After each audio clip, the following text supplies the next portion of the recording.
Number 10. KASPER Cole. KASPER Cole is now known as the White Tiger, but initially we knew him as an alternate version of Black Panther in the 616 reality. KASPER Cole was created by Christopher Priest and Dan Frega, and first appeared in the 1998 series of Black Panther in issue 50.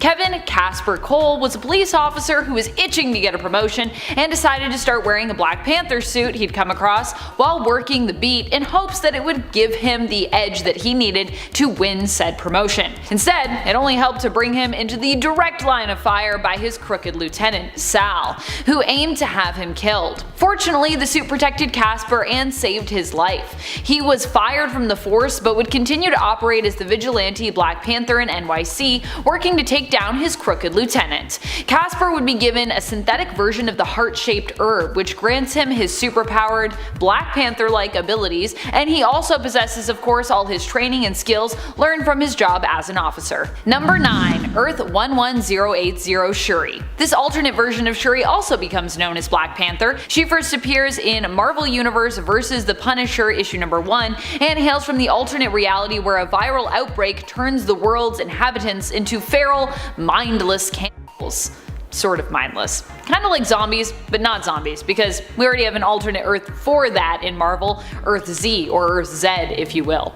Although Shuri's fate remains unknown in this reality, what we do know is that while she was around, the feats that she seemingly accomplished trying to protect the uninfected and scientists searching for a cure were pretty impressive. It's unconfirmed that the Punisher kills Shuri, though it is left slightly implied in issue number 4. You get like a flashback and he's like looking at her while she's killing Bartrock, and it's like, he might be coming for her next, I don't know. And friends, before we move on to this next spot, if you are loving this list, if you want more Black Panther lists, I want to make more for you, please be sure to let us know by giving this video a thumbs up. Number 8. Ultimate Black Panther. Ultimate Black Panther kind of got a weird story in comparison to the main continuity version, but this was a world where we were trying to push the envelope and try new things. So I guess this is what happened.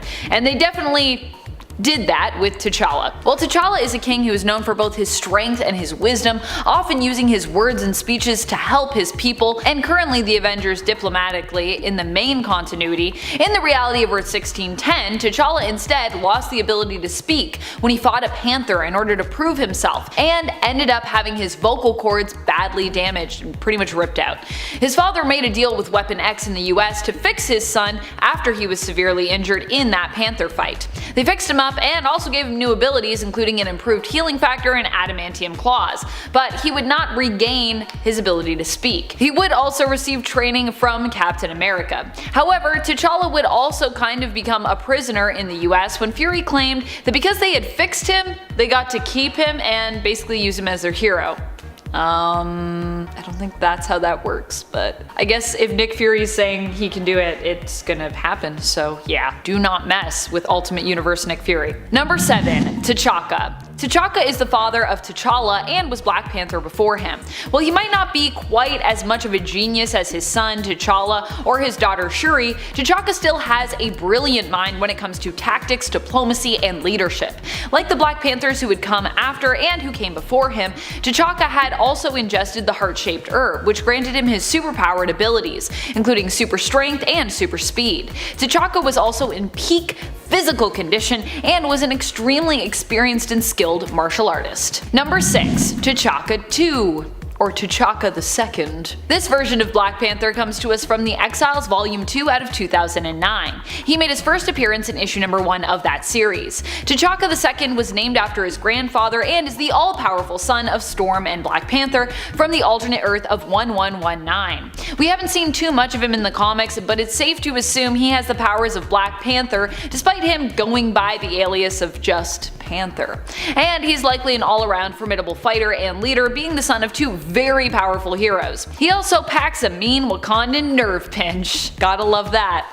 T'Chaka II was created by Jeff Parker and Salvador Espin. Number 5. Queen Shuri. Shuri would go on to become the Queen and the Black Panther after T'Challa slipped into a coma in the main reality of Earth 616. Shuri has always wanted to become a fierce warrior ever since she was a child, and she is prepared to take on that role. Not only did she prove proved to be a great warrior, but she was a strong leader who refused to lay down arms in the war against Atlantis, just as her brother had before her. Shuri not only has the power of the heart-shaped herb, but her soul would travel to the Djalia, and there she would receive extra training, and when she returned to her body, have extra abilities and powers as a result. So not only does Shuri have all the skills she developed herself growing up, but she also now can turn into a bird or birds, possesses a rock form, and can travel to the Djalia plane and even reanimate the dead. So pretty powerful. Number 4. NGOZI.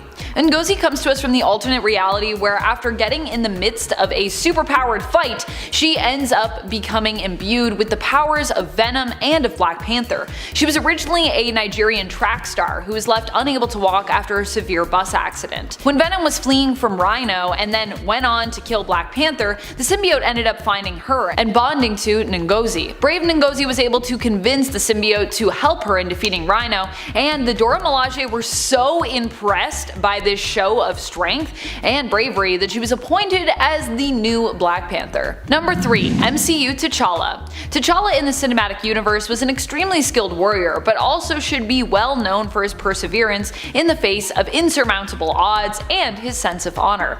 These are the main things that I think made him so strong and made him stand out as a ruler. But also, that impact suit though. The suit of course was a gift from Shuri in the MCU, so in a way it also just goes to show how strong the whole Black Panther family unit is there. While they don't touch on it as much in the MCU, it's also believed that T'Challa still has the genius level intellect that he is well known for in the comics, and that he is a master strategist and tactician, which would make sense considering he's likely been trained since birth for his role as ruler and as Black Panther. Number 2. Ghost Panther. This alternate version of Black Panther comes to us from the Warp World reality. As with all the creations on Warp World, he is a combination of two souls, two characters, Ghost Rider and Black Panther.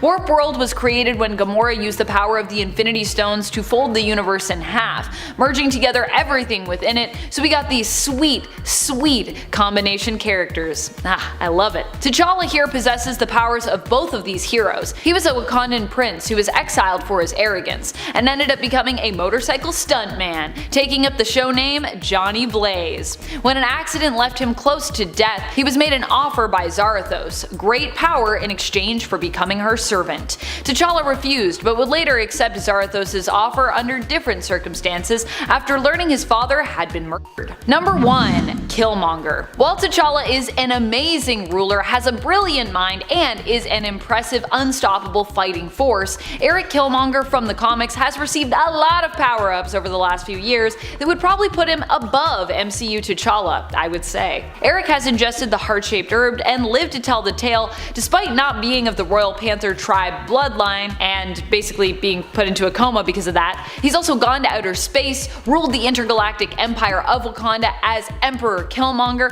been resurrected, and been given even more strength, and also is bonded with a symbiote of Clintar. He is the definition of an overpowered villain. Kicking off the list at number 10, we have Venom. That's Venom with 2 M's, not to be confused with the other guy. Venom, aka Horatio Walters, had a regular life until he made his first appearance in Jungle Action Volume 2, Issue 6, when Brandon Morgan, a not so pleasant fellow, threw acid in Horatio's face during a chemistry class. Yeah, eyewash stations will not help you at that point, I don't think, but still try it. Definitely spray your eyeballs out, wouldn't hurt. His life of course was changed forever as his appearance, but he grew a bond with snakes after that point. He felt like they were both treated the same. Horatio is a Slytherin, confirmed. He spent years becoming an expert snake handler, even becoming immune to most snake venoms. This guy would basically summon snakes and huck them at you. That's a terrifying villain, worthy enough to start this list off. And before we continue with this crazy list of Black Panther villains, if you want to go ahead and give this video a thumbs up, no pressure, but please do it, it helps us out quite a bit. And also subscribe if you're already here, no pressure. Number 9. Baron ZEMO. Baron Helmut ZEMO is a former colonel of the Sokovian Armed Forces, and after the Avengers tore up Sokovia doing their Avenger Blasty Blast IMAX 3D stuff, he was hungry to get payback on Earth's mightiest for killing his family during the time there. He became a criminal mastermind. One of the earliest attacks on the team was framing Bucky Barnes for the murder of King T'Chaka. He was behind everything during Civil War. He actually succeeded quite well. As Steve and Tony were scrapping it out over the death of Tony's parents and Bucky being responsible for the whole spiel, the Black Panther T'Challa approached ZEMO, reminded him that the living are not yet done with him, and had him locked up in the raft. Bam, you're going downtown, punk. In the comics, ZEMO was the second Black Panther villain that ever went head to head with him, with ERIK KILLMONGER of course being first, which we talked about in part 1, which you must check out after this. See, friendly reminder, we'll do it. Number 8.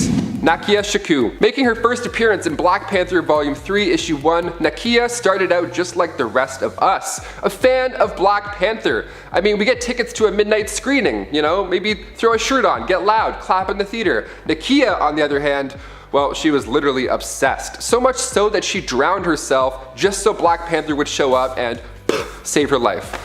So she's desperate, a little bit, I don't know, I'll say it, she's desperate. She would fantasize about marrying him openly to the public. She was once part of the Dora Milaje, one of the king's most fierce bodyguards, but her jealousy took over her eventually, and she attempted to kill the king's former lover. Jealousy, turning snakes into the sea. Maybe that other snake guy can come in and they could do like a whole...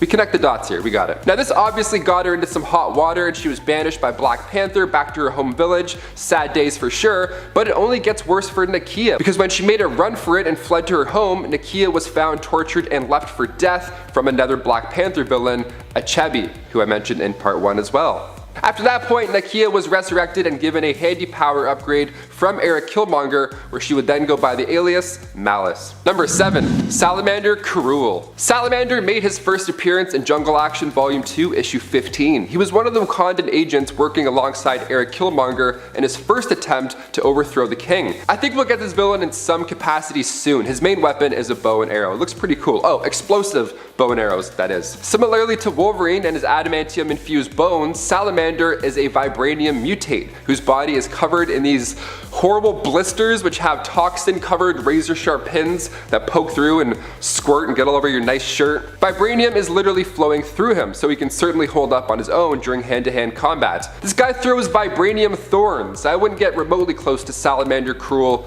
ever. Number 6. NIGHTHAWK. Tilda Johnson made her first appearance in Captain America 164. As a child, Tilda knew she was a genius. She acted like a crazy normal kid to try and blend in, but really she had extensive genetics, cybernetics, and physics down when she was just 16. All that knowledge in that little brain. She turned to crime because she thought that was the fastest way to get out. She wasn't having an ideal living scenario. When she was 18, Yellowclaw met her and helped her develop an alias called Deadly Nightshade. And in Black Panther Volume 2, Issue 16, Nightshade teamed up with other villains to attack Black Panther. Number 5. FREDERICK KIBER. Making his first appearance in Black Panther issue 11, aka KIBER the Cruel, he was once not so cruel really. He was rather just a scientist who was obsessed with teleportation. He disappeared, ironically, he disappeared from all of his friends and family, and he just took off for the mountains near the South Atlantic Ocean. He was out of there. He was assisted by numerous androids because supervillains, you know? The island became known as KIBER Island, and Frederick was 30, flirty, and thriving all by his lonesome. That is until he was involved in an accident that changed his life forever. What? That never happens to any of these guys. What happened?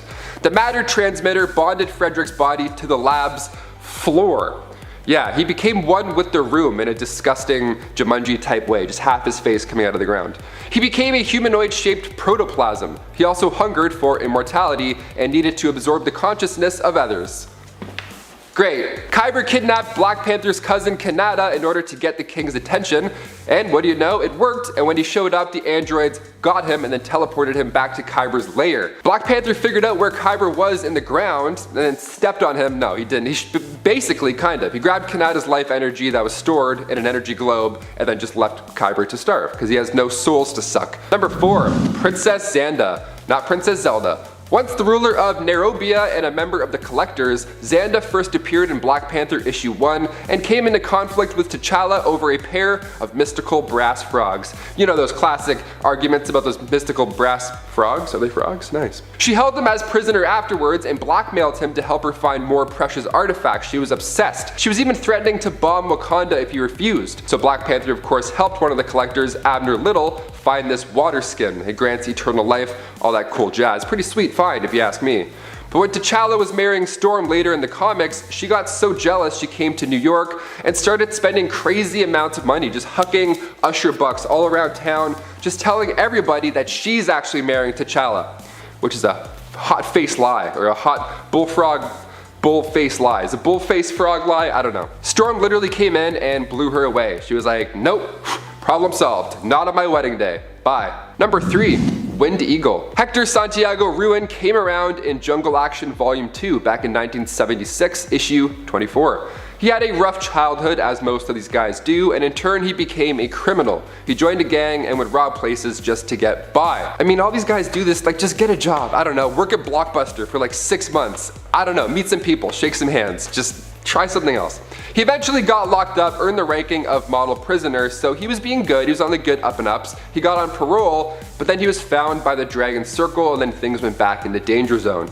They had used this Wakandan technology that was used in the Falcon suit, so they wanted their own badass version to go against him, and now we have Wind Eagle in a cool suit. So when Black Panther was investigating the death of Angela Lynn, he was poking around the Dragon Circle, and that's when Wind Eagle attacked for the first time. This suit is pretty fancy. It allows for Hector to glide on wind currents thanks to the whole anti-gravity tech, and sleep gas would also come out of his wrists, but he would only use them to prevent others to get involved in a fight. He's a fair fighter, I kind of respect that. Okay. Number 2, Namor. He made his first appearance in Motion Picture Funnies Weekly issue 1 back in the late 30s. He's the king of the sea, and he's the king of Wakanda, so naturally there's going to be some sort of disagreements in the comics, both as Avengers and individual leaders. Wakanda and Atlantis have went to war multiple times, but why? Well, one of the bigger moments in comics was for sure during X-Men and Avengers, where both teams wanted to control the Phoenix Force. The Avengers saw danger in it, while the X-Men, on the other hand, believed that this Phoenix Force is the savior of mutant kind. The Phoenix Force ended up possessing Namor for a hot minute, and meanwhile the Avengers retreated to Wakanda to lick their wounds and figure out a plan. Namor found that Wakanda was holding all these Avengers, and then it leads to a full-on invasion.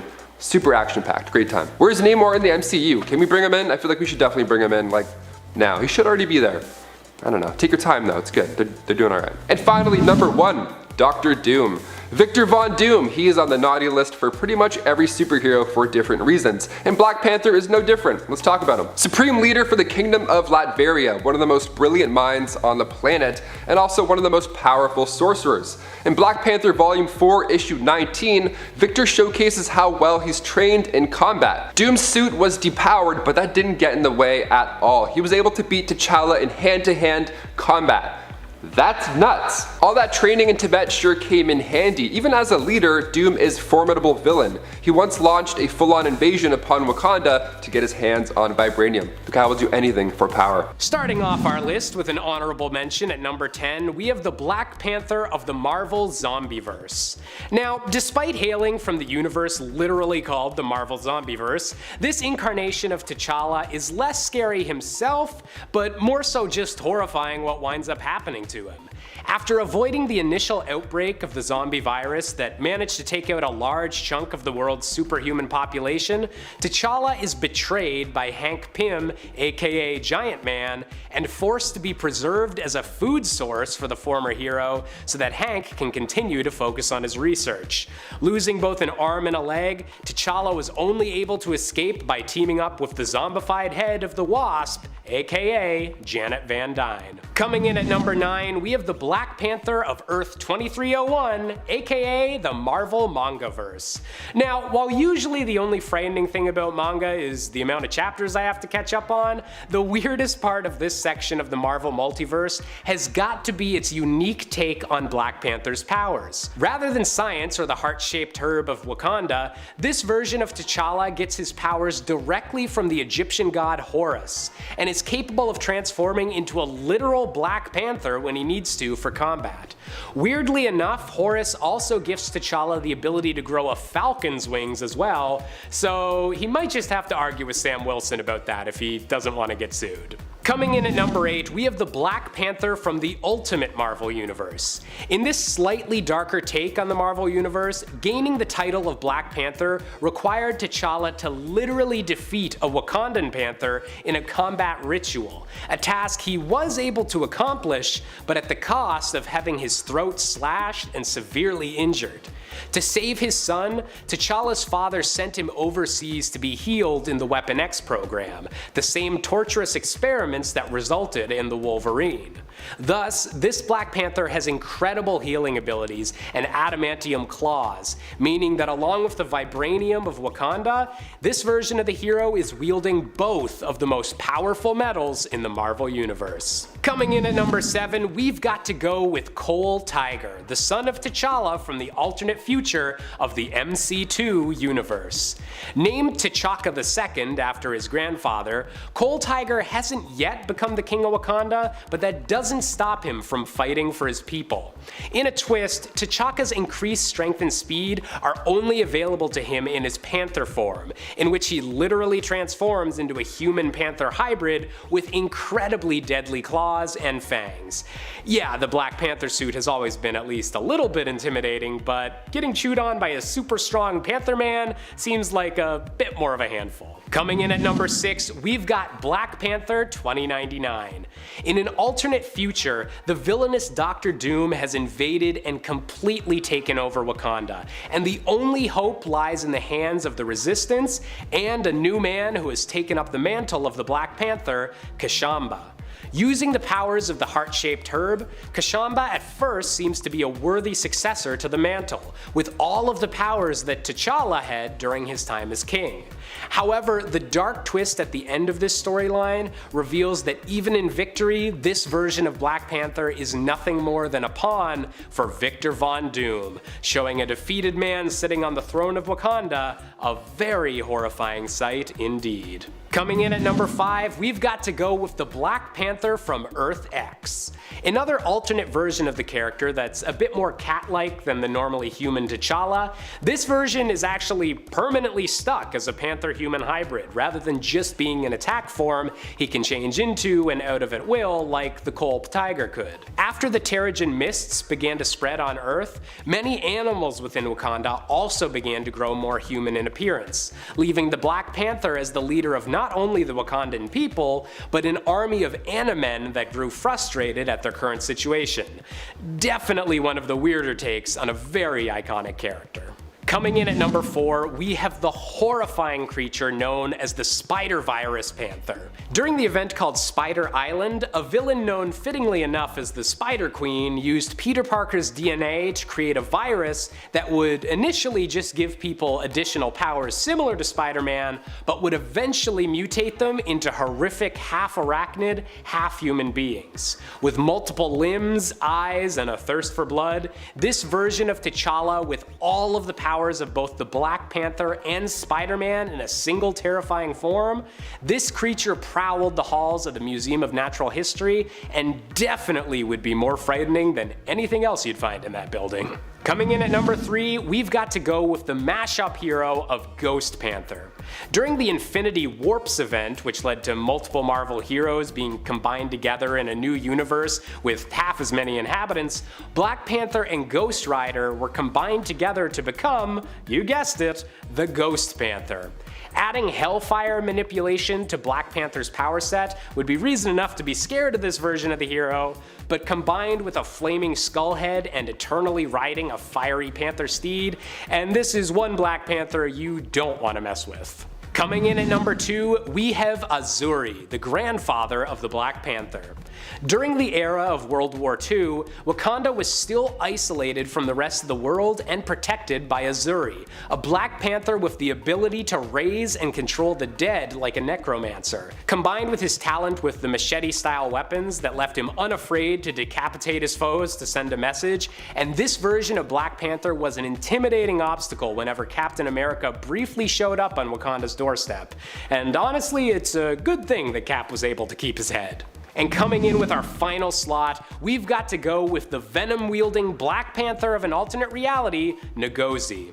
In a world where the original Black Panther falls in battle against the Rhino while protecting Nigeria, a track student NGOZI bonds with a symbiote in order to protect her friends. Impressing the Wakandan warriors nearby, NGOZI is taken back to their homeland and eventually earns the title of the new Black Panther, but with her own violent symbiote twist.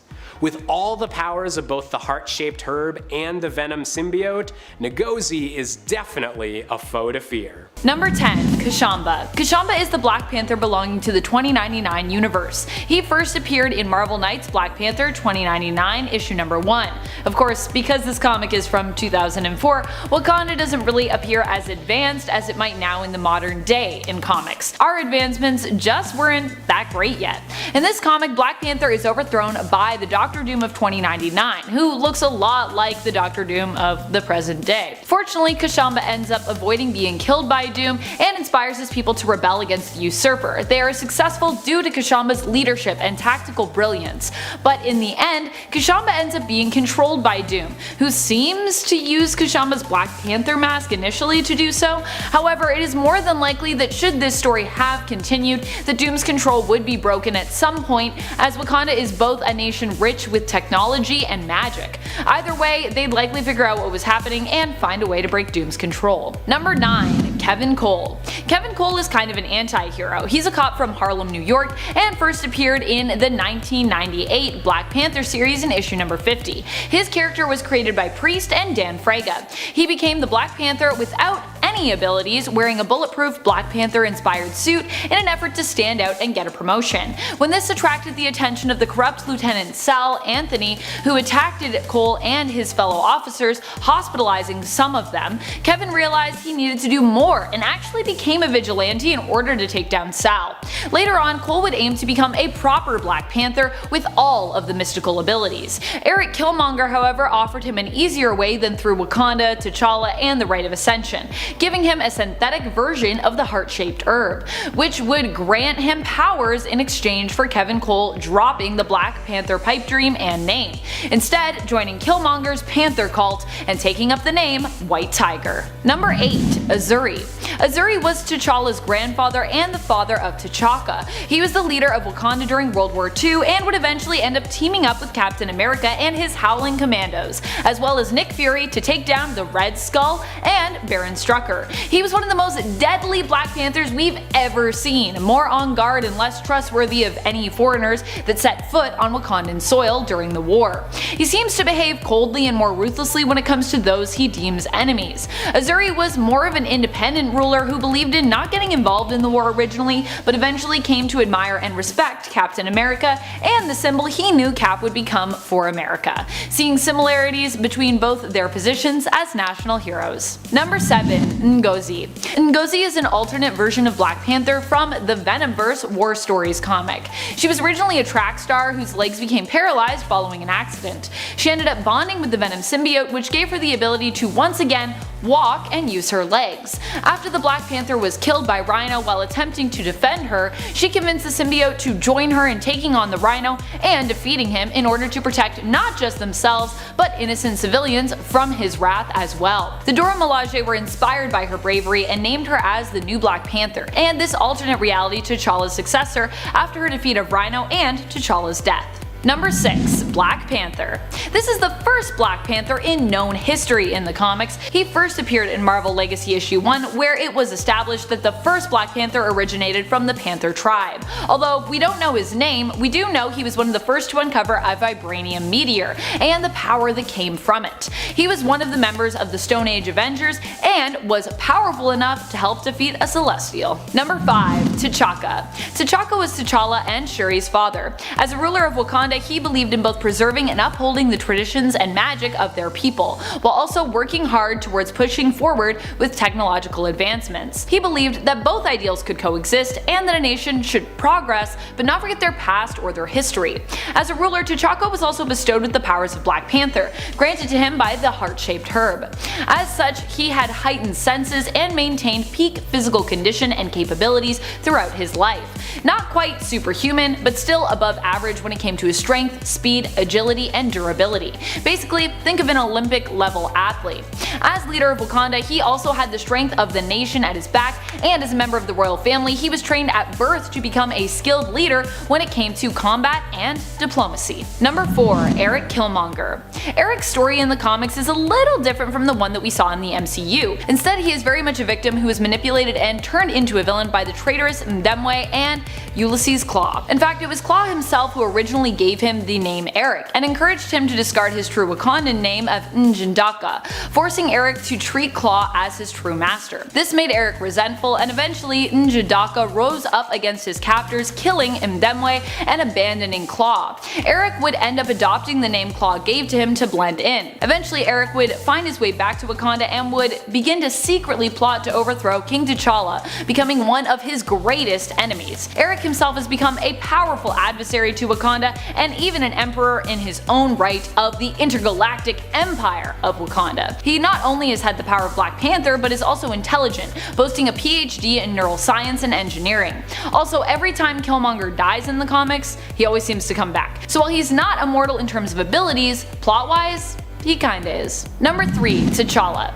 T'Challa is the most well-known iteration of Black Panther in the present day, especially now that we have the MCU version of him. But while some might focus on his fighting prowess, which is impressive, it should also be noted that T'Challa has also been granted supernatural powers since he became King of the Dead. He has necromancy skills and also has developed multiversal senses and awareness thanks to Galactus. Not only is T'Challa powerful in terms of his superpowers, but he is also known for his brilliant mind, which earned him his place in the Illuminati.